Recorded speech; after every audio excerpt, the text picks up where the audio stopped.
নাহমাদুহু ওয়া নুসাল্লি আলা রাসূলিহিল কারীম, আম্মা বাদ। সম্মানিত দর্শকগণ, আশা করি আপনারা সবাই ভালো আছেন। আল্লাহ তাআলার অশেষ মেহেরবানিতে আমিও ভালো আছি। আমি আজ আপনাদের সামনে উপস্থিত হয়েছি একটি গুরুত্বপূর্ণ মাসালা নিয়ে। মাসালাটি হলো, কোনো মহিলা যদি রমজান মাস আসার পূর্বেই তার মাসিক যাতে না আসে সেই জন্য সে কোনো ঔষধ সেবনের মাধ্যমে তার মাসিক বন্ধ করে দেয়, তখন সেই মহিলা রমজানের রোজা রাখতে পারবে কি না?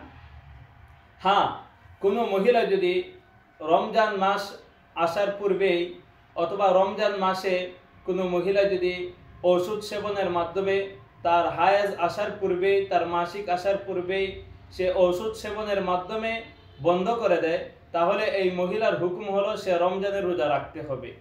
তবে হ্যাঁ, শরীয়ত বলে না যে আপনাকে এই মাসিক বন্ধ করে ওষুধ সেবন করে মাসিক বন্ধ করে রমজানের রোজা রাখতে হবে। কেননা এই মাসিক বন্ধ করাতে অনেক সময় মহিলাদের অনেক ক্ষতি হয়। সেই জন্য যদি কোনো মহিলার ক্ষতি হয়, তার জন্য উচিত হলো সে ওষুধ সেবনের মাধ্যমে মাসিক বন্ধ না করা।